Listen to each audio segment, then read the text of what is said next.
What's up guys? I hope you are doing well. I am Veer. Welcome to Study Lord Family. तो कैसे हो दोस्तों? मैं आशा करता हूँ शानदार तरीके से आप लोग अपनी लाइफ को एंजॉय कर रहे हो, अपनी सेहत, फैमिली और पढ़ाई का ध्यान काफी अच्छे से रख रहे हो। देखिए, नया साल स्टार्ट हो चुका है ऑलरेडी। आप लोगों को मॉर्निंग में एक वीडियो मिल चुकी है जो मॉर्निंग में 5 बजे उठे हैं। आज काफी सारे बच्चे उठे, काफी अच्छा लगा मुझे। ये जोश ऐसे ही आप लोगों को बरकरार रखना है।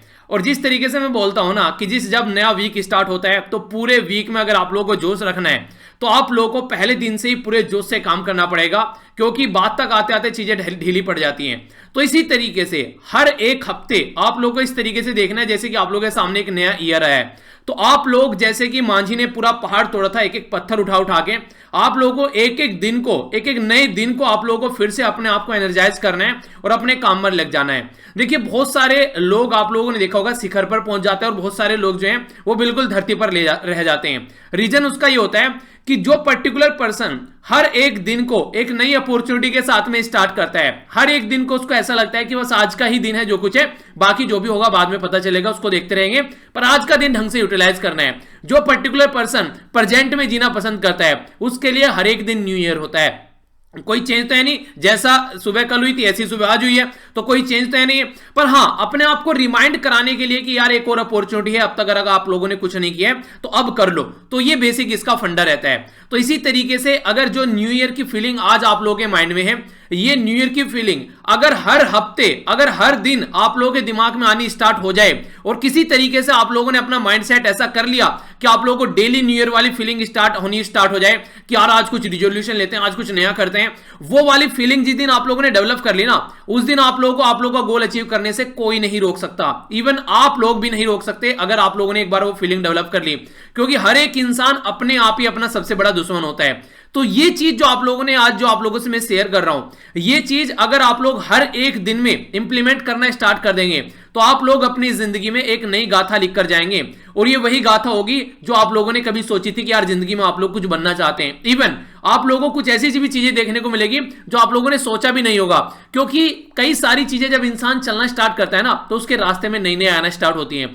तो यही कुछ चीजें हैं जो आप लोग अपनी लाइफ में अच्छे तरीके से इंप्लीमेंट कर आगे बढ़ सकते हैं। तो हर एक दिन को न्यू ईयर के तरीके से सेलिब्रेट करना है। हर मॉर्निंग में पूरी एनर्जी आप लोगों को रखनी है और एनर्जी देने का काम मैं करूंगा अगर मॉर्निंग में मेरे साथ आप लोग उठ जाते हो। तो मॉर्निंग में 5 बजे उठो, 5 बजे उठने के बाद में अपने दिन को स्टार्ट करो। और यार एक चीज तो मैंने पिछले कुछ सालों में फील की है, अगर दिन आप लोग का अच्छे से स्टार्ट हो जाए ना, टाइम से स्टार्ट हो जाए जिस टाइम से आप लोग चाहते हैं, तो एक अलग ही लेवल की एनर्जी आप लोग के अंदर दिखती है। तो ये छोटा सा काम करना स्टार्ट कर दो कि अपना दिन अपने हिसाब से जैसे आप लोगों ने सोचा है उसको बस उस टाइम पर अपने आप को एक तरीके से, जो कंफर्ट जोन होता है ना कि रजाई में घुसे हुए नहीं निकलने का मन कर रहा है, वो वाली चीज, उस फीलिंग को एक बार छोड़ दो। फिर देखो कि आप लोगों का हर एक दिन जो है वो आप लोगों के हिसाब से होगा जैसा आप लोगों ने सोचा है। पर लेकिन उसके लिए आप लोगों को थोड़ा सा अपने आप को टॉर्चर करना पड़ेगा, यानी कि अपने दिमाग के हिसाब से आप लोगों को चलना पड़ेगा, दिल के और मन के हिसाब से नहीं। ये चीज इंप्लीमेंट करो और फिर देखो कैसा रहता है ये न्यू ईयर। बाकी कैसा रिजोल्यूशन, क्या क्या आप लोगों ने रखे हैं, क्या क्या आप लोग नई चीजें इंप्लीमेंट करना चाहते हैं इस साल में, वो आप लोग शेयर कर सकते हैं एसएलवी फैमिली के जो मेंबर है एसएलवी के साथ में, अगर आप लोगों को लगता है शेयर करने लायक है तो। ओके, आइए न्यू ईयर वाले दिन आप लोगों को ऑल ओवर वर्ल्ड में कोरोना के केसेस कितने हैं जो हम लोग पहले डिस्कस किया करते थे, एक ओवरव्यू आप लोगों को बता देता हूं।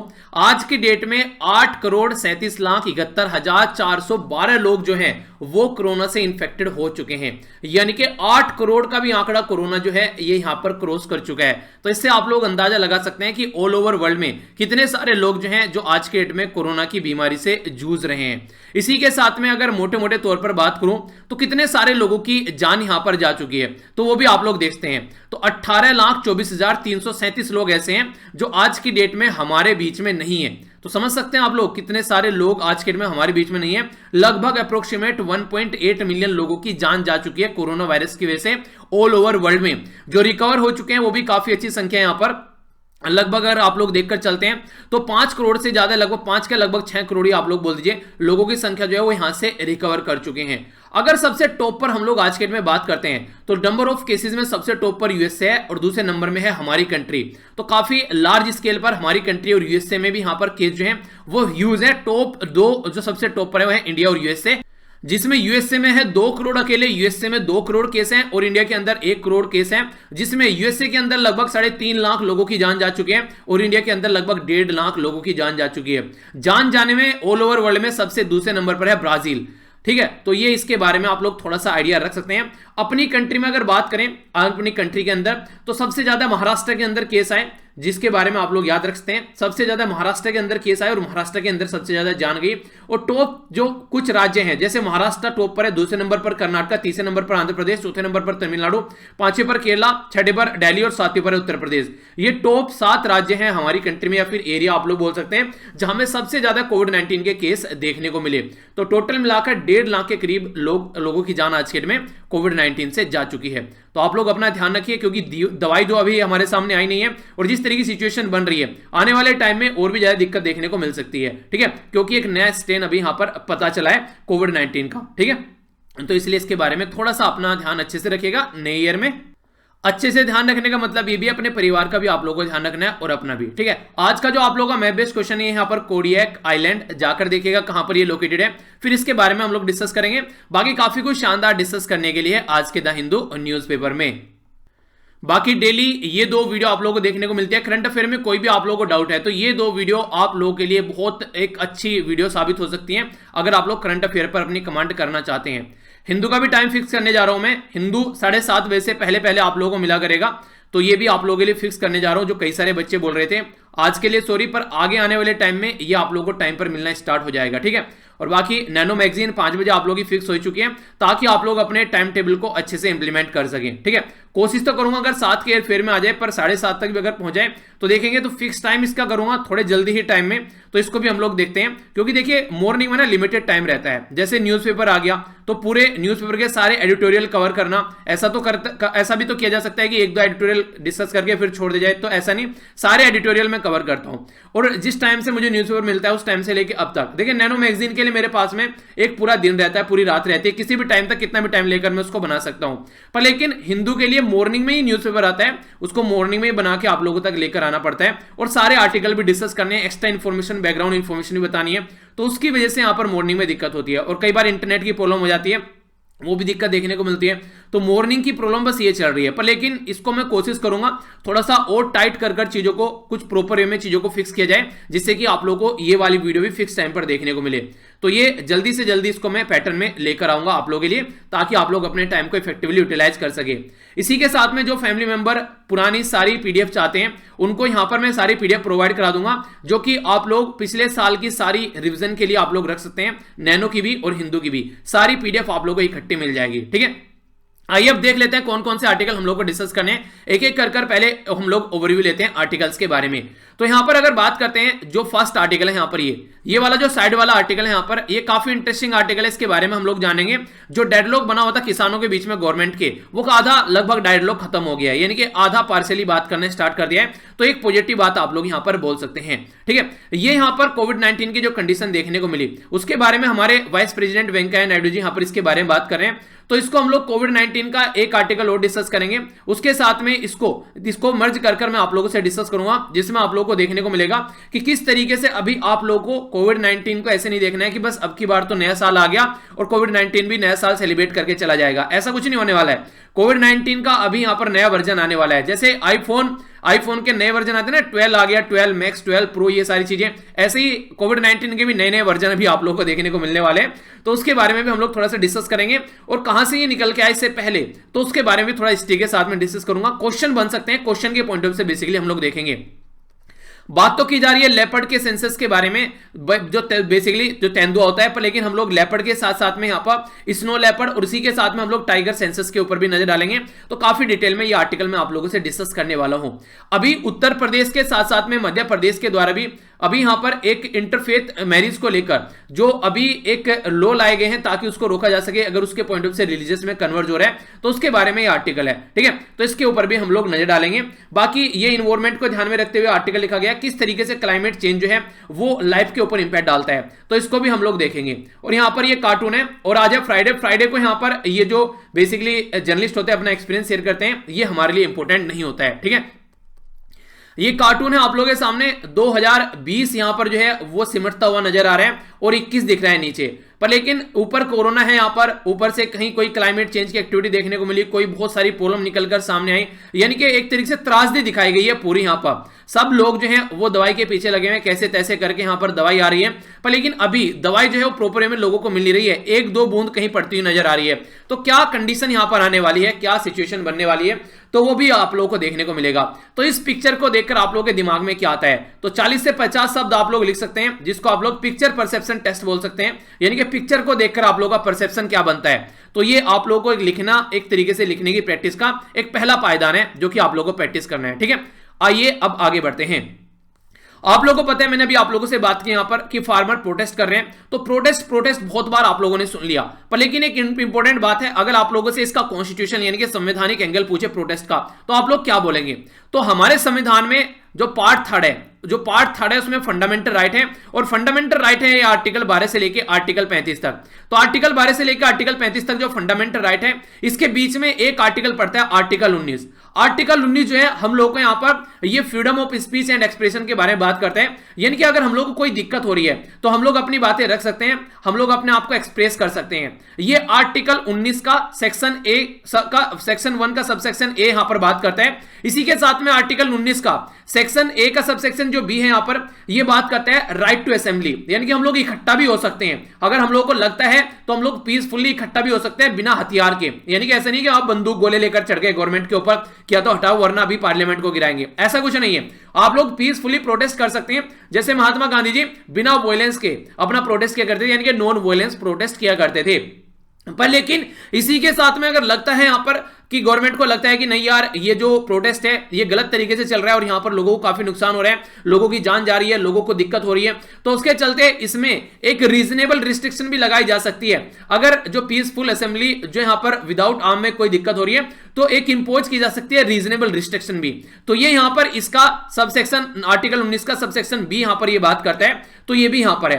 पर लेकिन अगर एक केस के बारे में मैं आप लोगों से बात करूं तो हमारी कंट्री में ये है रामलिया मैदान incidents versus home secretary versus ये यहां पर home secretary union of India and ये अदर्स का जो केस है यहां पर। तो इसके बारे में अगर बात करें तो 2012 में सुप्रीम कोर्ट ने ये बोला था कि हमारी कंट्री में जो सिटीजन है ना उनको फंडामेंटल राइट है, यानी कि सिटीजन को फंडामेंटल राइट है। और सिटीजनशिप कहां पर रखी हुई है संविधान के अंदर, तो संविधान के अंदर पार्ट 2 में सिटीजनशिप रखी हुई है। तो सिटीजन को फंडामेंटल राइट दे रखा है कि वो पीसफुल असेंबली कर सकते हैं, और ये आप लोग उनसे आर्बिट्रेरी या फिर अपनी मनमानी से या फिर कोई लॉ लाकर आप लोग ये छीन नहीं सकते उनसे, यानी कि ये हमारे सिटीजन का फंडामेंटल राइट है। ठीक है, तो ये बातें यहां पर इसमें बोली गई है। तो ये सारे बैकग्राउंड में क्वेश्चन आप लोगों से पूछे जा सकते हैं। आप लोगों को लगेगा यार पता नहीं कहां से आ गया, हम लोगों ने तो फार्मर के प्रोटेस्ट के बारे में बात की थी, पर लेकिन प्रोटेस्ट कोई नहीं पूछेगा, ये चीजें आप लोगों से पूछी जाएगी।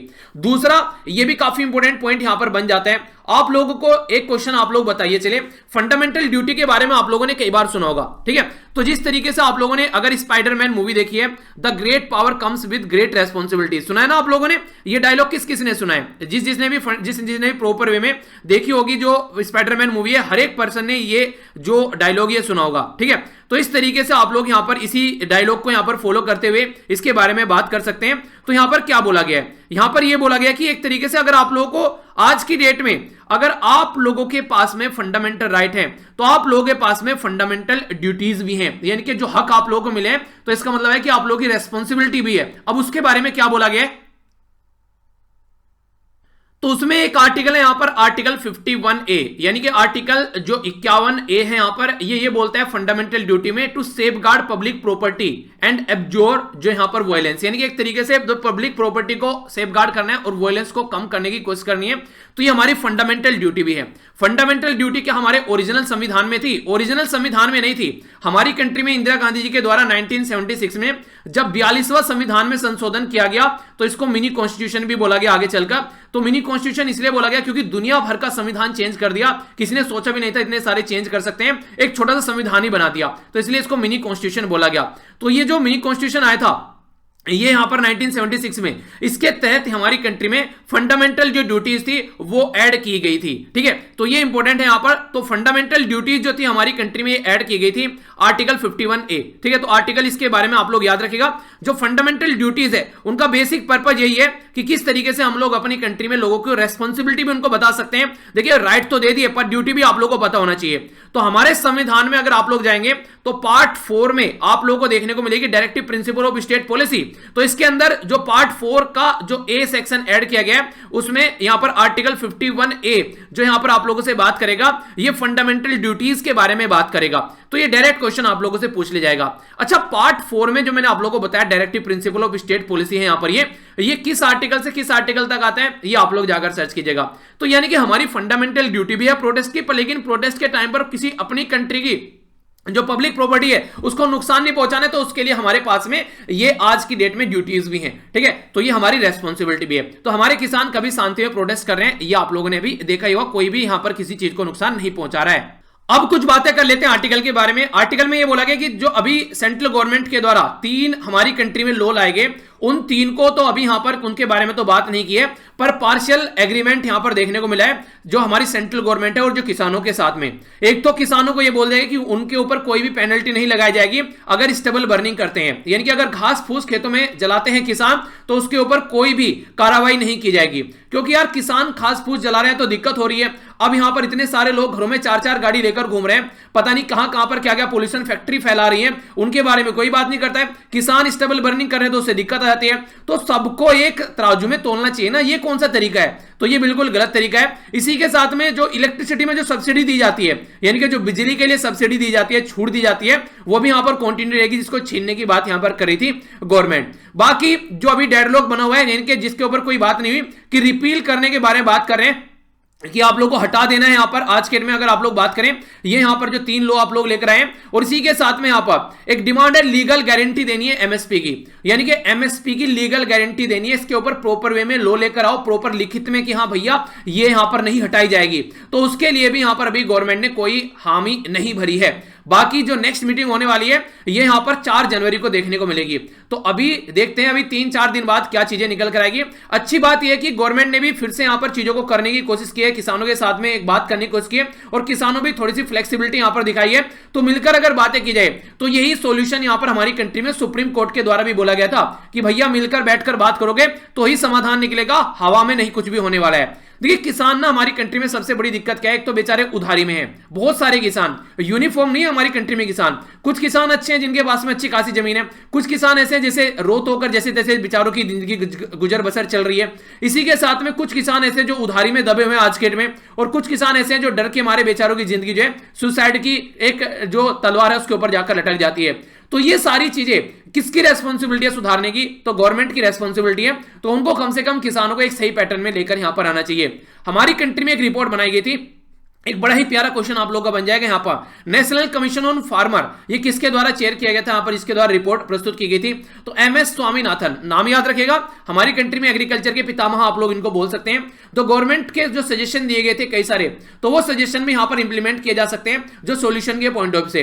और आज के डेट में सेंट्रल गवर्नमेंट मनमाने तरीके से काम नहीं करेगी। जैसे ये 3 लॉ लेकर आए, ना तो पार्लियामेंट में प्रॉपर वे में इनको डिस्कस किया, ना ही यहां पर जो प्रॉपर जो ऑर्गेनाइजेशन थी यहां पर किसानों से रिलेटेड उनसे कोई बातें डिस्कस की, ना ही राज्य से कोई बातें ढंग से डिस्कस की। मतलब जिन लोगों ने तुमको मेजोरिटी में बैठाया, अब ये थोड़ा ना कि तुम अपनी मनमानी करोगे यार, डिस्कस तो करो लोगों से कि क्या सही है क्या गलत है, उसके बाद में जो सॉल्यूशन आएगा उसको इंप्लीमेंट कर लेना। तो फार्मर, पॉलिटिकल पार्टीज और स्टेट सबसे प्रॉपर वे में डिस्कस कर प्रॉपर यहां पर एक इन्वायरमेंट बनाना चाहिए। इकोनॉमिक और इन्वायरमेंट इश्यूज को भी आप लोग प्रॉपर वे में काउंट कर जैसे बोलते हैं कि यहां पर पुआली नहीं जलानी है किसानों को, तो वो भी चीजें आप लोग चेक कर लीजिए।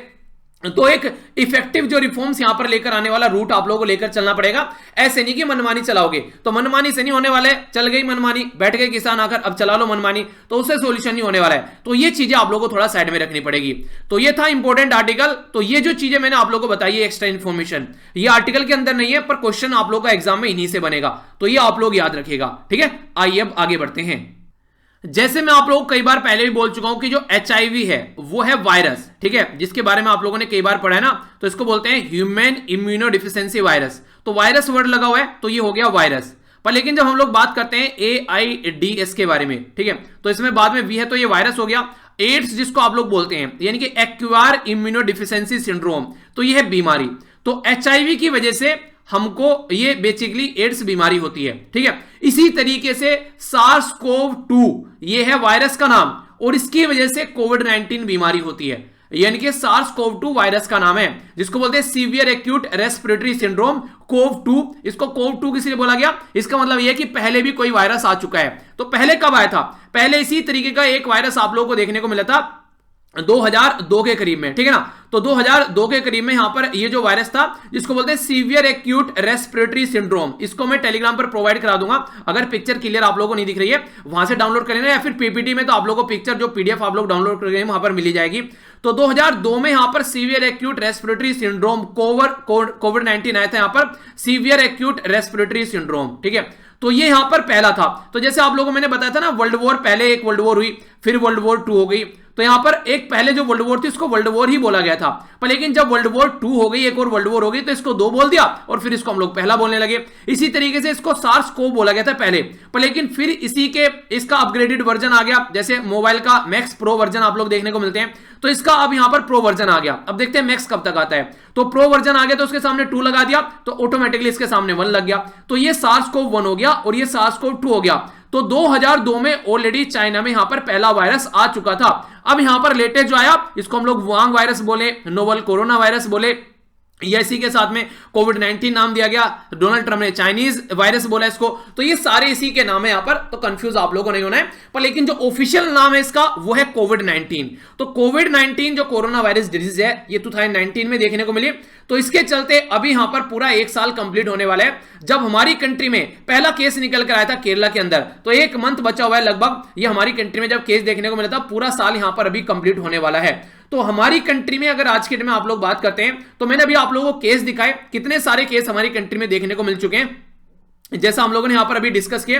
तो आप लोग यहां पर देख सकते हैं हमारी कंट्री में 1 करोड़ के करीब यहां पर आंकड़ा पार कर चुका है, 1.5 लाख के करीब लोगों की जान जा चुकी है। तो जो पहला केस हमारी कंट्री में देखने को मिला था वो यहां पर केरला के अंदर देखने को मिला था, उस टाइम पर जब यहां पर इसको कोई ज्यादा सीरियस भी नहीं लिया गया था। तो अभी इसी के बारे में कई सारे आर्टिकल आ जाए। तो अभी यहां पर देखिए मैंने कोविड-19 2 बता दिया, पर लेकिन इसका भी एक अपग्रेडेड वर्जन अभी यहां पर यूके में देखने को मिला, जिसको SARS-CoV-2 VUI ये 2012/01 ये नया अपग्रेडेड वर्जन यानी कि प्रो वर्जन अभी देखने को मिला, जिसको शॉर्ट फॉर्म में यूके का स्ट्रेन के नाम से भी जाना जा रहा है, यानी कि यूनाइटेड किंगडम यानी कि ब्रिटेन में इसको स्ट्रेन के नाम से भी, ब्रिटेन स्ट्रेन के नाम से भी जाना जा रहा है, जो कि WHO के द्वारा रिपोर्ट किया गया 14 दिसंबर को। और ये बहुत ही ज्यादा प्यार करता है इंसानों के साथ में, यानी कि जो कोरोना वायरस है वो तो फिर भी थोड़ा जबरदस्ती में यहां पर बॉडी में घुसता है। आप लोगों को ज्यादा लापरवाही करनी है, इसके लिए ज्यादा लापरवाही नहीं करनी है, इसके लिए कम लापरवाही में काम चल जाएगा और ये और भी फेवरेबल है बॉडी के लिए, बड़ी जल्दी इंपैक्ट डालता है। तो साउथ इंग्लैंड के अंदर यहां पर ये वायरस अभी देखने को मिला। तो इसी के चलते जो लोग बोल रहे हैं कि 2021 जो है वो काफी अच्छा रहने वाला है, तो स्टार्टिंग तो ज्यादा अच्छी होने वाली नहीं है। अभी आप लोग अगर जितना ज्यादा अपने आप को प्रोटेक्ट रख पाओगे उतना ज्यादा अच्छा है, क्योंकि अभी जो नया वायरस निकल के आ रहा है ये आने वाले टाइम में अगर ये इस तरीके से नेचर चेंज होता रहा तो हम लोग अभी जो दवाई बना रहे हैं वो पुराने वायरस के लिए बना रहे हैं। अभी वायरस इस तरीके से अपना नेचर चेंज करता रहा तो प्रॉपर वे में हम लोग इनकी मेडिसिन नहीं बना पाएंगे। और यही सबसे ज्यादा खतरनाक चीज होती है वायरस के लिए, दवाई बनाना सबसे ज्यादा टफ इसीलिए होता है क्योंकि उनका चेंजिंग नेचर होता है और उनके चेंजिंग नेचर की वजह से हम लोग उनकी मेडिसिन नहीं बना पाते हैं और इसी वजह से सबसे ज्यादा प्रॉब्लम देखने को मिलती है। तो ये आप लोग जरूर याद रखना। तो जो वैक्सीन इम्यून रेस्पॉन्स है यहां पर ये चेंज हो जाएगा अगर आज की डेट में हम लोग यहां पर एक नया वायरस देखेंगे, क्योंकि दवाई हम लोग इस वाले वायरस के लिए बना रहे हैं। अब यहां पर एक नया पैटर्न देखने को मिलेगा, पता चला इसके लिए दवाई बनाई तो एक और नया पैटर्न आ गया। तो अगर इस तरीके से वायरस ने अपना पैटर्न चेंज करना स्टार्ट कर दिया तो ये अभी कोई अच्छी बात नहीं होगी, ये बहुत बुरी बात होने वाली है। तो इसलिए अपना ध्यान अपने आप लोगों को रखना है, तो मॉनिटरिंग करनी है। यहां पर आने वाले टाइम में जो भी सुटेबल डिटेक्शन किट होगी वो आप लोगों के सामने देखने को मिलेगी। अपने आप को डिफेंस में आप लोगों को रखना है, यानी कि कभी भी आप लोगों को एक लापरवाही नहीं बरतनी है। तो अगर इस तरीके से आप लोग प्रॉपर पैटर्न में चलते रहेंगे तो अपने आप को सेफ रख पाएंगे, अपने घर वालों को, अपने परिवार को सेफ रख पाएंगे। और हमारी कंट्री के जो वाइस प्रेसिडेंट है वेंकैया नायडू जी के द्वारा बोला गया है कि एक नया नॉर्म बन गया है। जैसे पहले घर से आप लोग निकलते हैं तो पहले आप लोग घर में कोई चाबी वगैरह है या फिर आप लोग पर्स देखते हैं या फिर आप लोग अपना मोबाइल उठाते हैं, ये चीजें आप लोग नहीं भूलते हैं। अब अगर घर से बाहर निकलते हैं तो मास्क लेना भी आप लोगों को को नहीं भूलना है। कई बार मैं भी निकल जाता हूं, जैसे सीढ़ियों से नीचे पहुंचा तो याद आया कि यार मास्क लेके आना था, तो फिर तुरंत वापस आता हूं, फिर मास्क लेके जाता हूं। तो मास्क जो है एक तरीके से ऐसा हो गया जैसे आप लोगों की पॉकेट में रुमाल रहता है, मोबाइल रहता है, तो मास्क भी अब उसका एक पार्ट बन चुका है। जैसे पर्स रहता है तो मास्क भी उसका एक पार्ट बन चुका है, उसको भी आप लोग अपना पार्ट बना लीजिए बिल्कुल प्रॉपर वे में। एक मास्क आप लोगों के पास में हमेशा रहना चाहिए और ये जरूरी भी है अपनी लाइफ को एक सही तरीके से सेव करने के लिए, ठीक है। तो ये जरूर इसको इंप्लीमेंट करना, ओके। आइए अब आगे चलते हैं। नेक्स्ट जो आर्टिकल है यहां पर ये बात कर रहा है लेपर्ड के बारे में, यानी कि तेंदुए के बारे में। तेंदुए के बारे में क्या बात की जा रही है? तेंदुए के रिलेटेड हमारी कंट्री में अभी रिसेंटली एक रिपोर्ट प्रस्तुत की गई है और आप लोगों के डायरेक्ट क्वेश्चन बन जाएगा, जहां पर ऑब्जेक्टिव टाइप क्वेश्चन पूछे जाते हैं ना वनडे टाइप एग्जाम में, तो आप लोगों के डायरेक्ट क्वेश्चन यहां पर पूछ लिया जाएगा इसके बारे में कि किसके द्वारा ये रिपोर्ट प्रस्तुत की गई है। तो हमारी कंट्री में जो प्रकाश जावड़ेकर साहब हैं, इन्वायरमेंट मिनिस्टर, उनके द्वारा यहां पर स्टेटस ऑफ लेपर्ड रिपोर्ट यहां पर प्रस्तुत की गई है। हिंदी में बोलते हैं तेंदुआ। तो लेपर्ड की जो संख्या है अभी यहां पर यह माना जा रहा है कि लास्ट 4 साल में अगर आप लोग देखते हैं तो ये बढ़कर 60% के करीब यहां पर इंक्रीज हो गई है हमारी कंट्री में जो लेपर्ड की संख्या है। तो ये काफी एक अच्छी बात आप लोग बोल सकते हैं। पहली बार जब एस्टिमेट किया गया था तो 7,910 देखने को मिल रही थी, अभी फिलहाल 12,852 देखने को मिल रही है, यानी कि 2014 से लेके 2018 तक काफी लार्ज स्केल पर जो लेपर्ड की संख्या है ये बढ़ गई है। टॉप पर चल रहा है मध्य प्रदेश, दूसरे नंबर पर कर्नाटक, तीसरे पर महाराष्ट्र, चौथे पर तमिलनाडु, पांचवें पर छत्तीसगढ़ और छठे पर उत्तराखंड। अगर इन राज्य से आप लोग बिलोंग करते हैं तो आप लोगों को तो ये और भी अच्छे से याद रखना है, तो आप लोगों के लिए तो और इंपॉर्टेंट क्वेश्चन आप लोगों के लिए हो जाएगा। ये हाईएस्ट जो अभी यहां पर कॉन्सेंट्रेशन देखने को मिली तो वो सबसे ज्यादा आप लोगों को यहां पर मध्य प्रदेश में देखने को मिली, ठीक है। तो टॉप 3 या फिर टॉप 2 या फिर टॉप का तो आप लोगों को मिनिमम याद रखना ही रखना है, ठीक है। इसी के साथ में अगर बात करें लेपर्ड का जो डिस्ट्रीब्यूशन देखने को मिल रहा है यहां पर, तो कई सारे एरिया में काफी लार्ज स्केल पर संख्या घटी भी है। जैसे यहां पर 48 से लेके 67% लॉस हुआ है अफ्रीका के अंदर और 83 से लेके 87% तक लॉस हुआ है एशिया के अंदर।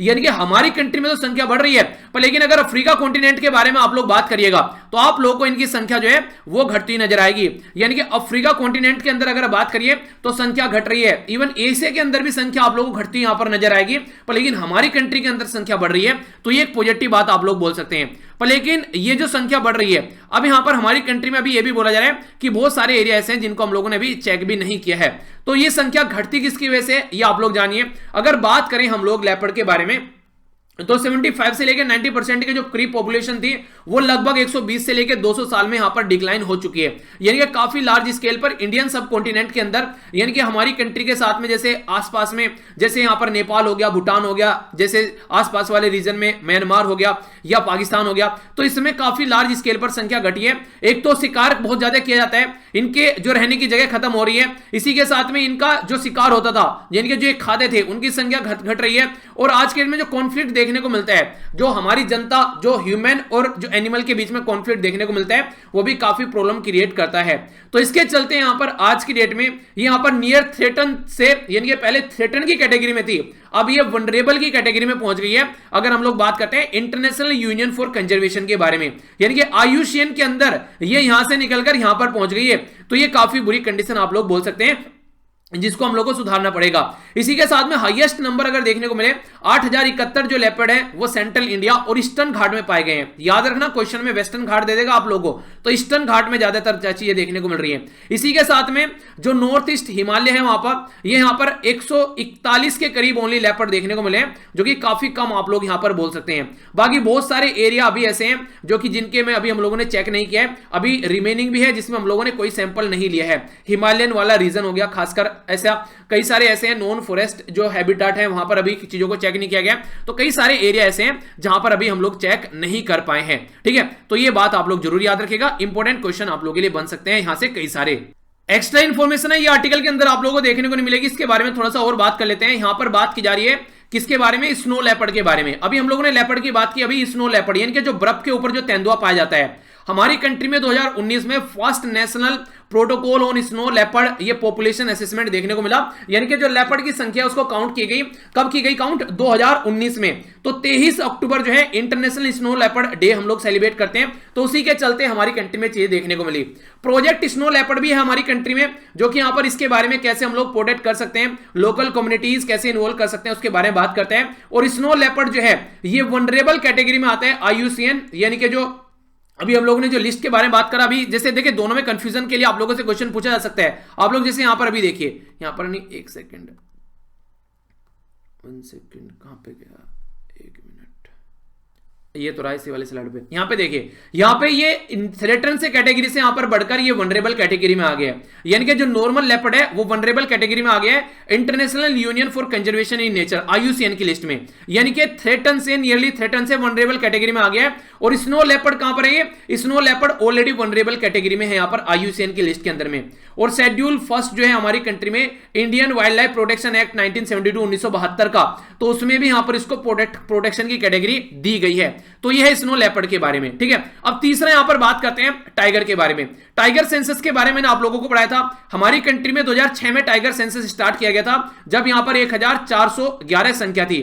आज के में जो लेटेस्ट टाइगर सेंसस आया है, इसमें 2967 के करीब संख्या हमारी कंट्री में सेंसस की देखने को मिल रही है। यहां पर जो लेटेस्ट टाइगर सेंसस है, टाइगर में सबसे ज्यादा संख्या कहां पर है, यहां पर मध्य प्रदेश के अंदर है, दूसरे नंबर पर कर्नाटक, तीसरे नंबर पर उत्तराखंड, चौथे नंबर पर है महाराष्ट्र। तो इस तरीके से यहां पर कम से कम 4 जो एरिया है वो आप लोग इसके बारे में याद रखेगा। ये हम लोगों ने टाइगर सेंसस के बारे में बात की। तो इस तरीके से अगर आप लोगों से कोई भी क्वेश्चन पूछ ले जाए तो ये आप लोग इसके बारे में याद रख सकते हैं। तो ये डिटेल में मैंने आप लोगों को स्नो लेपर्ड और टाइगर सेंसस के बारे में बात की। एक क्वेश्चन आप लोगों को पूछता हूं आप लोगों से, क्योंकि कई बार आप लोग पहले बता चुका हूं। टाइगर सेंसस जो है हमारी कंट्री में ये किसके द्वारा कंडक्ट कराया जाता है, तो ये आप लोगों को बताना है, ठीक है।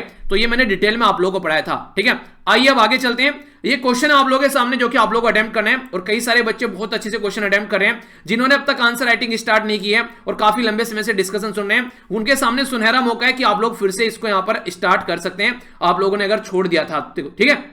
क्योंकि अभी काफी टाइम है प्रीलिम्स में, तो अपना जो राइटिंग प्रैक्टिस है उसको जरूर कंटिन्यू रखिए। अगर बात करें ए रिसेंट रिपोर्ट जो council on energy, environment and water के द्वारा बोला गया कि 75% जो डिस्ट्रिक्ट है इंडिया के अंदर, वो आज की डेट में लगभग हाफ पॉपुलेशन देखने को मिलेगी उनके अंदर, वो वनरेबल है एक्सट्रीम जो क्लाइमेट रिस्क है। यानी कि आज की डेट में आधे से ज्यादा आबादी जो कि हमारी कंट्री में ये क्लाइमेट रिस्क के काफी ज्यादा एक तरीके से पास में है। यानी कि अगर हम लोगों ने चीजों को नहीं सुधारा तो प्रॉब्लम में आने वाली है। तो what should India do against extreme climate event, तो जो एक्सट्रीम क्लाइमेट इवेंट है उसके लिए इंडिया को क्या करना चाहिए, ये सॉल्यूशन भी आप लोगों को देना है। तो 200 से लेकर 250 के शब्द में आप लोगों को इसका आंसर देना है।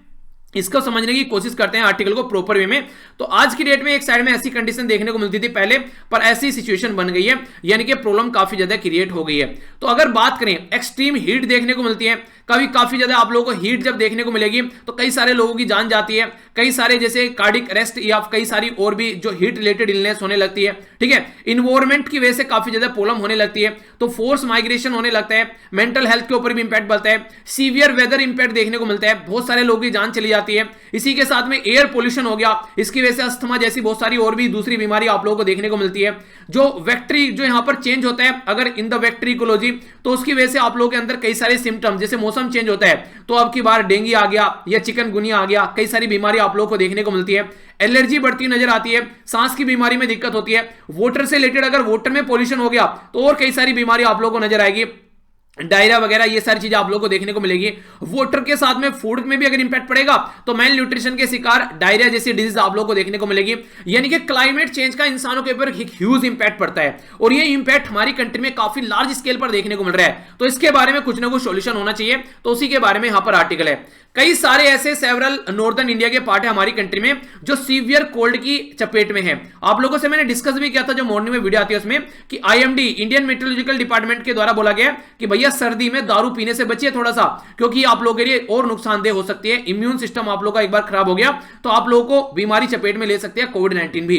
तो इसी के चलते अभी यहां पर एक रिपोर्ट है council on energy, environment and the water, जिसके द्वारा बोला गया 75% जो डिस्ट्रिक्ट है हमारी कंट्री के, जो कि लगभग आधी पॉपुलेशन है, ये एक्सट्रीम वनरेबल कंडीशन में है। तो इसके चलते अगर बात करें तो आज की डेट में 250 के करीब ये एक्सट्रीम क्लाइमेट इवेंट देखने को मिले। ये 1970 से लेकर अगर 2005 के बीच का हम लोग डेटा लेते हैं, और 310 के करीब एक्सट्रीम क्लाइमेट इवेंट देखने को मिले 2005 से लेकर अब तक की अगर आप लोग बात करते हैं। यानी कि पहले के कंपेयर में अगर बात करें तो ह्यूज जो क्लाइमेट एक्सट्रीम चीजें बढ़ती जा रही हैं। अगर बात करें 1990 से लेकर 2019 तक का, तो यहां पर लगभग 100 बिलियन का लॉस हो चुका है ओनली क्लाइमेट की वजह से। बहुत सारी फ्लड आप लोगों को देखने को मिली, जिसकी वजह से दुनिया भर के लोगों की जान चली जाती है, दुनिया भर के घर, फसल, जानवरों की, जीव जंतु की जान चली जाती है। तो ये इसकी वजह से, फ्लड की वजह से ये जो लॉस बढ़ गया अभी, या फिर लैंडस्लाइड जो हो रही है, हैवी रेन हो रही है, तो ये 20 गुना बढ़ गया है अगर 1970 के कंपेयर में हम लोग आज के डेट में बात करते हैं। जबकि टेक्नोलॉजी बढ़ी है तो ये चीजें तो कम होनी चाहिए थी, पर ये चीजें और ज्यादा बढ़ती नजर आ रही है। सूखे की वजह से जो कंडीशन देखने को मिल रही है, ये 13 गुना के करीब आप लोग को सिचुएशन देखने को मिल रही है पिछले अगर 2 डेकेड में आप लोग बात करें। साइक्लोन की वजह से अगर बात करें हम लोग, यहां पर डबल सिचुएशन खराब हो गई है। तो 40% के करीब जो इंडियन डिस्ट्रिक्ट है आज के डेट में, वो यहां पर ये प्रॉब्लम फेस कर रहे हैं। तो फ्लड प्रोन जो डिस्ट्रिक्ट आप लोगों को देखने को मिल रही है, यहां पर काफी सारी बीमारी भी आप लोगों को यहां पर नजर आती है। तो कई सारी ऐसी चीजें देखने को मिल रही हैं। Climate ambition summit UN general secretary के द्वारा बोला गया कि यहां पर जो 2021 है वो आप लोगों को मेक इट और ब्रेक इट की कैटेगरी में उसको रख दिया गया है। चाहे इसे बना लो या बिगाड़ लो, ये बिल्कुल ऐसे ही है जैसे आप लोगों के पास में अभी 5-6 महीने बचे हुए हैं। ईपीएफओ के लिए 4 महीने से कुछ लगभग आप लोगों को अप्रोक्सीमेट देखने को मिलेंगे। अब आप लोगों को अगर यहां पर देखें तो ये 4 से 6 महीने आप लोगों के पास में ईपीएफओ और प्रीलिम्स या फिर जो भी एग्जाम आप लोग आगे देने वाले हैं, या फिर जो भी बैंकिंग वगैरह के जो भी एग्जाम आप लोग दे रहे हैं, या फिर जिस भी एग्जाम की आप लोग तैयारी करें, तो जो भी टाइम आप लोगों के पास में बचा हुआ है, अब या तो इसको मजे में उड़ा लो या फिर आप लोग इसको ढंग से बना लो। तो वही बात बोली गई कि मेक इट और ब्रेक इट, या फिर मतलब एक तरीके से या तो इसे बना लो या फिर बिगाड़ लो। आप लोगों के हाथ में है कि 2021 कैसा होना चाहिए। तो यूएन के जो जनरल सेक्रेटरी हैं उनके द्वारा बोल दिया गया 2021 को मेक इट और ब्रेक इट की कैटेगरी में रखा गया है। अब एक एक्शन लेने की बारी आ गई है, वरना चीजें खराब हो जाएंगी। तो 2021 में अगर आप लोग चाहते हैं कि ऐसी प्रॉब्लम जो चल रही है ये देखने को न मिले और आप लोग इनसे बच सकें, तो क्या क्या आप लोग कर सकते हैं। तो कुछ सोल्यूशन यहां पर बताए गए हैं। ये सोल्यूशन आप लोग आंसर राइटिंग में डायरेक्ट यूज कर सकते हैं। पहला तो यहां पर यह बोला गया है कि फर्स्ट ये है कि आप लोग क्या कर सकते हैं कि इन्वायरमेंट एंड हेल्थ को आप लोग एक तरीके से डी रिस्क मिशन के तहत लेकर चल सकते हैं। यानी कि एक तरीके से जैसे जैसे इन्वायरमेंट यहां पर गड़बड़ाता है तो हेल्थ भी उसके साथ में गड़बड़ाने लगती है। तो अपने आप को इतना तैयार रखो ताकि इन चीजों को हम लोग टैकल कर सकें। इमरजेंसी प्रिपेयरनेस आप लोग की होनी चाहिए, ताकि आप लोग क्रिटिकल जो सोर्सेज इंफ्रास्ट्रक्चर आप लोगों के पास में होना चाहिए, ताकि कोई एक्सट्रीम इवेंट अगर कोई ऐसा होता है तो आप लोग उसको झेल सको। तो ऐसी कंडीशन आप लोग यहां पर लेकर चलनी है। यानी कि प्रायोरिटी आप लोगों को देनी है, कैसे अगर कोई दिक्कत आ गई, कहीं बाढ़ आ गई, रिवाइव कैसे करना है, रिस्टोर कैसे करना है, कैसे रिक्रिएट करना है। तुरंत आप लोग, जैसे जापान के लोग हैं ना, जैसे ही भूकंप आता है आप लोगों को 3-4 दिन के अंदर अंदर वो सारी चीजों को समेट देते हैं। यानी कि उनको आदत हो गई है भूकंप को आएगा ही आएगा, अब उसके साथ में लड़ना कैसे है तो उसको वो समझ गए हैं। यानी कि प्रॉब्लम के साथ में लड़ना जान गए हैं। तो आप लोगों को भी यहां पर वो चीजें सीखनी पड़ेगी। और इसी के साथ में जो इंडिजिनस कम्युनिटी है, जो इन्वायरमेंट के साथ में मिलकर रहती है, जैसे मैंने अवतार मूवी के बारे में आप लोगों को बताया था ना, तो उसी तरीके से आप लोगों को इंडिजिनस कम्युनिटी की तरीके से इन्वायरमेंट के साथ में कैसे मिलकर रहना है वो सीखना पड़ेगा। दूसरा इंपॉर्टेंट पॉइंट क्या है, इंडिया को कॉम्प्रिहेंसिव क्लाइमेट रिस्क एटलस की जरूरत है। एटलस जब मैं आप लोगों को दिखाता हूं तो क्या होता है, एटलस में आप लोग देखते हैं कि अच्छा यहां पर यूएसए हो गया, उत्तरी ये तो मैक्सिको हो गया, यहां पर अच्छा गल्फ ऑफ मैक्सिको है, यहां पर कनाडा है, यहां पर तो आप लोग यहां पर सारी चीजें देख पाते हैं अपनी। इसी तरीके से अगर आप लोगों से बात करें तो आप लोगों को पॉलिटिकल और फिजिकल मैप आप लोगों को देखने को मिलते हैं। तो ये हो गया पॉलिटिकली, फिजिकल हो गया। अच्छा अरावली यहां पर है, ओ थार डेजर्ट तो यार यहां पर राजस्थान के अंदर में, छोटा नागपुर प्लेटू इधर पड़ता है, अरे गारो खासी तो यार नॉर्थ ईस्ट में पड़ गई। तो आप लोगों को देखने को मिलेगा कि आप लोग ये सारी चीजें सीख पाते हैं। तो इसी तरीके से अगर आप लोग यहां पर एक क्लाइमेट जो रिस्क से एटलस बनाएं कि बाढ़ यहां पर आती है, साइक्लोन यहां पर आते हैं, ठीक है, सूखा यहां पर पड़ता है, तो उससे रिलेटेड जो ड्रोथ हो गया वो यहां पर देखने को मिलेगा। तो ये सारी चीजें आप लोग एक प्रॉपर एटलस तैयार कर उसके रिलेटेड आप लोग प्रॉपर पॉलिसी बना सकते हैं कि इन एरिया में ये चीजें लेकर चलनी है।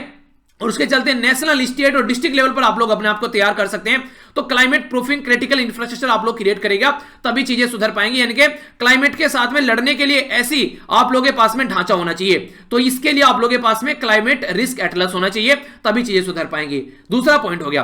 तीसरे पॉइंट में यह बोला है देखिए, कोई भी काम करना स्टार्ट कर दो तो फंड की जरूरत पड़ेगी।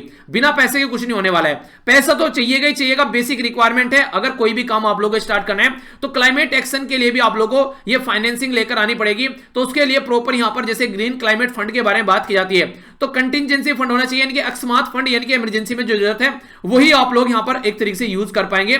तो इसमें प्रॉपर वे में नेशनल और इंटरनेशनल लेवल पर एक दूसरे का कंट्रीब्यूशन यहां पर जरूरी है। और फाइनली जो इंपॉर्टेंट बात यहां पर बोली गई है उसमें बोला गया कि कोएलिशन फॉर डिजास्टर, जो डिजास्टर रेजिलियंस इंफ्रास्ट्रक्चर है, यानी ये कोएलिशन मिलकर काम करना पड़ेगा, एक तरीके से आप लोग बोल सकते हैं। ये काफी ज्यादा जरूरी है, जिसमें प्राइवेट इन्वेस्टमेंट भी आप लोग ला सकते हैं, यानी कि प्राइवेट पॉलिटिकल, प्राइवेट जो पार्टीज हैं, बेसिकली बिजनेसमैन है, वो भी यहां पर पार्टिसिपेट कर सकते हैं। पॉलिसी मेकर, इंडस्ट्री या फिर कॉमन पर्सन, सबको अपने अपने लेवल पर काम करना पड़ेगा। आज की डेट में अगर आप लोग घर बनाते हैं तो उसके ऊपर कोशिश कीजिए कि सोलर पैनल वाली अपनी जो प्लेटें हैं वो लगाइए इस तरीके से। वाटर हार्वेस्टिंग का कोई सिस्टम आप लोग रखिए घर के अंदर कि पानी को आप लोग सेव कर सकें इस तरीके से। तो ये सारे रीजन यहां पर गवर्नमेंट को भी पॉलिसी बनानी पड़ेगी, जो कॉमन सिटीजन है उसको भी काम करना पड़ेगा, तब जाकर चीजें जो है वो प्रॉपर पैटर्न में सुधरती नजर आएंगी, वरना ऐसे सॉल्यूशन नहीं निकलने वाला है। ठीक है, तो ये बातें यहां पर बोली गई हैं। नेक्स्ट जो इंपॉर्टेंट आर्टिकल है, ये बेसिकली बात कर रहा है कि आज की डेट में अगर बात करें कि जो स्पेशल मैरिज एक्ट है हमारी कंट्री में, वो फेल हो चुका है क्या प्रोटेक्ट करने के लिए इंटरफेथ अगर कपल है उनको। यानी कि अभी रिसेंटली हमारी कंट्री में देखने को मिला, लव जिस तरीके से कोई प्यार करते हैं और वो फिर आगे चलकर शादी कर लेते हैं, अगर वो एक रिलीजन से है और दूसरे रिलीजन में वो जा रहे हैं, तो इसके चलते काफी सारी गलत तरीके की भावनाएं सोसाइटी में प्रिवेल होती नजर आती है। हालांकि देखिए, अगर कोई पर्टिकुलर पर्सन ऐसा भी तो कर सकता है, जैसे आप लोगों ने मूवी देखी होगी जोधा अकबर, ठीक है, एक पर्टिकुलर पर्सन है यहां पर ए, कोई एक पर्टिकुलर पर्सन है ए, और यहां पर कोई बी पर्टिकुलर कोई वुमेन है। अगर ये अपना ऐसा भी तो हो सकता है कि यहां पर अपना धर्म चेंज ना करें, दोनों शादी कर सके, ये भी पॉसिबल है। पर लेकिन अगर धर्म चेंज करना है तो अपने मन से वो धर्म चेंज करे, कोई मनमानी यहां पर नहीं होनी चाहिए। अगर मनमानी कर रहा है तो गलत है, तो अगर कोई मनमानी ऐसी कोई देखने को मिलती है तो वहां पर आप लोग रूल और रेगुलेशन बना सकते हैं। तो हमारी कंट्री में ऑलरेडी स्पेशल मैरिज एक्ट है जो कि 1954 का है, तो ये बनाया गया था हमारी कंट्री में 1954 में। पर लेकिन अभी रिसेंटली उत्तर प्रदेश और मध्य प्रदेश के द्वारा यहां पर अब नए लॉ लेकर आए कि अगर कोई इंटरफेथ मैरिज करता है यहां पर, ठीक है, अगर रिलीजन के लिए ओनली, शादी के लिए रिलीजन को अगर चेंज करता है तो ये सही नहीं होगा और उसको यहां पर एक गलत कैटेगरी में उसको रखा जाएगा।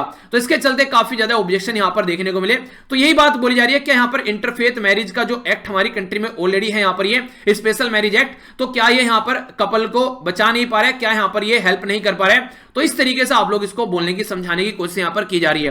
तो देखिए, जब एक्ट बनाया गया तो एक्ट में भी ये प्रॉपर चीजें मेंशन की गई है, एक पूरा प्रोसीजर है। उसके अंदर अगर आप लोग बात करते हैं तो पहले प्रीवियर आप लोगों को नोटिस देना पड़ेगा, ठीक है, जिसको ऑब्जेक्शन है वो आकर बताए कि हाँ हम लोगों को ऑब्जेक्शन है, फिर उसको सुना जाएगा। तो सारी चीजें ऑलरेडी पैटर्न उसके लिए है, पर लेकिन उसको प्रॉपर वे में इंप्लीमेंट नहीं किया जा रहा है। तो ऑलरेडी हमारी कंट्री में जो एक्ट है वो फॉलो करें, तो नए एक्ट लाने की जरूरत नहीं है। अगर ढंग से देखा जाए तो पुराने को ही इंप्लीमेंट कर सकते हैं। अगर आप लोग बात करें तो हमारी कंट्री में फंडामेंटल राइट है, किसी भी रिलीजन में आप लोग जा सकते हैं। पार्ट 3 के अंदर कोई आप लोग को यहां पर इसके बारे में नहीं बोलेगा, पर लेकिन यहां पर जिस तरीके से भी एक्ट लेकर आया जा रहा है तो ये सबके लिए इंप्लीमेंट किया जाना चाहिए प्रॉपर वे में। अगर किसी को भी इस तरह की हरकतें देखने को मिल रही है तो वो सही नहीं है। पर लेकिन ये दोनों प्राइवेट अफेयर हो गए, रिलीजन भी प्राइवेट अफेयर हो गया और शादी भी प्राइवेट अफेयर हो गया, तो इसमें राइट तरीके से प्राइवेसी वाली बात आ गई। तो कैसे आप लोग इंटरफेयर कर सकते हैं, तो वो भी मुद्दा यहां पर निकल कर आते हैं। तो ये कई सारे ऐसे मुद्दे आप लोग यहां पर भी रिसेंटली देखने को मिल रहे हैं, जिसके बारे में आप लोग हल्का सा आइडिया रखिएगा। कई सारे आर्टिकल ऑलरेडी भी इसके बारे में हम लोग डिस्कस कर चुके हैं, और फिर कभी टाइम निकालकर मैं कोशिश करूंगा कि इस जो टॉपिक को डिटेल में आप लोगों को अलग से एक प्रॉपर वीडियो इसके ऊपर मिल जाए, ताकि आप लोगों को कोई कंफ्यूजन फ्यूचर में देखने को न मिले। ठीक है, देखूंगा जब भी टाइम मिलेगा। क्वेश्चन था आप लोगों से यहां पर नेपल्स के बारे में बात की थी, gulf of Naples. Gulf of Naples को यहां पर बे ऑफ नेपल्स के नाम से भी जानते हैं। तो ये लगभग 15 किलोमीटर दूर है यहां पर, कहां से, ग्रीस से। ग्रीस का जो साउथ वेस्ट पोर्शन है, और ये ओपन होता है जाकर मेडिटेरेनियन सी में। कौन सी स्टेटमेंट करेक्ट है? ए में बोला गया 1, बी में बोला गया 2, सी में बोला गया बोथ, डी में बोला गया नाइदर 1 नॉट 2। सही आंसर क्या है? B C F D.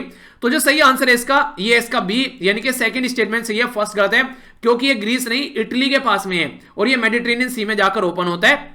यहां पर आप लोग देखते हैं ये हो गया यहां पर, और ये हो गया यहां पर मेडिटेरेनियन सी, ठीक है, और ये है यहां पर अपनी प्यारी कंट्री। तो यहां से आप लोग कंपेयर करके इसको देख सकते हैं। तो कोई भी कंफ्यूजन हो तो बिल्कुल आप लोग क्लियर करिए ढंग से। जैसे यहां पर आप लोग देखते हैं तो यहां से लेकर इस पर्टिकुलर एरिया की बात की जा रही है, तो अपनी कंट्री के मैप के कंपेयर में आप लोग इसको जरूर देखिए। ठीक है, तो ये था टोटल आज का डिस्कशन। मैं आशा करता हूं कि आप लोगों ने इसको अच्छे से एंजॉय किया होगा। सारी पीडीएफ यहां से जाकर डाउनलोड कर लेना, और किसी भी रीजन से अगर लेक्चर पसंद आए तो उसको आप लोग लाइक जरूर करना, पसंद नहीं आया तो डिसलाइक करना, डिसलाइक करके कमेंट बॉक्स में बताना, और मेरे साथ में यहां पर भी आप लोग कनेक्ट रह सकते हैं। तो मिलता हूं नेक्स्ट लेक्चर में फिर से। आप सभी लोगों को, आप सभी के परिवार को और अपनी पूरी एसएलवी फैमिली को दिल से happy new year to all of you. और मैं आशा करता हूं आप लोगों के लिए एक तरीके से प्रेयर भी करूंगा कि ये साल आप लोगों को हाथ में जो भी आप लोगों की एक जो ड्रीम जॉब है वो कम से कम आप लोगों को मिले। ओके, तो इस तरीके से कोशिश कीजिए आप लोग भी मॉर्निंग में, कोशिश कीजिए मॉर्निंग में जल्दी से जल्दी। मैंने बोला था 5000 जिस दिन मॉर्निंग में उठ जाएंगे आप लोगों के लिए कुछ नई चीज देखने को मिलेगी। तो देखता हूं ये टारगेट आप लोग कब तक कंप्लीट करते हैं। तो कोशिश करो मॉर्निंग में उठने की। तो मिलता हूं नेक्स्ट लेक्चर में। बड़ों को नमस्ते, छोटों को प्यार, छोटी सी लाइफ एंजॉय करो। तब तक के लिए जय हिंद।